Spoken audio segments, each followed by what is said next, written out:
గురువుగారు కార్తీక మాసం ఆఖరికొచ్చేసింది. So, last సోమవారం ఎన్ని దీపాలు ఎలిగించాలి? ఏ ప్రమిదలు ఎలిగించాలి అనే సందేహాలు.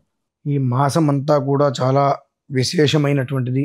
చక్కగా ఒక ప్రమిదలో 3 ఒత్తులు వేసి వెలిగించడం అనేటువంటిది సాధ్యం. త్రివర్తి సంయుక్తం వహ్నినా యోజితం పర్యం గృహాన మంగళం దీపం త్రైలోక్య తిమిరాపహ 3 లోకాలకి కూడా 3 విభజించబడతాయని చెప్పి అందులో చెప్పబడినది.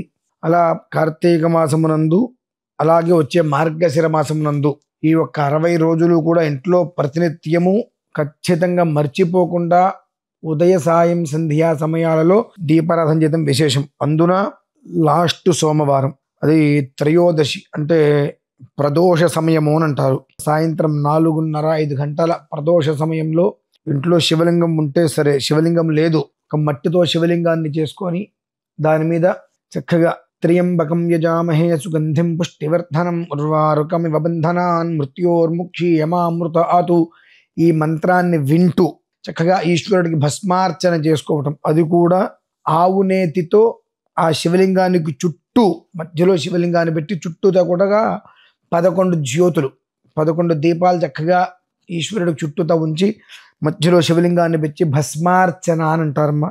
సోమవారము అని అంటేనే ఈశ్వరుడికి ఎందుకు అర్చన చేస్తాము అని అంటే ప్రతి ఒక్క మనిషి యొక్క మనస్సు శుచిస్మితంగా మందహాసంగా ప్రశాంతతతో కూడి ఉండాలి. చంద్రుడి యొక్క అనుగ్రహం ఉంటేనే మనస్సు శుచిగా ఉంటుంది కనుక ఆ చంద్రుడి యొక్క అనుగ్రహం ఉంటే మనస్సు అనేటువంటిది ఎప్పుడూ కూడా స్థిరంగా ఉంటూ చంచలంగా వెళ్లకుండా మనిషిని అనేక రకాలుగా మానసిక క్షోభకి గురి చేయకుండా ఉండాలంటే చంద్రుడి యొక్క అనుగ్రహం కావాలి.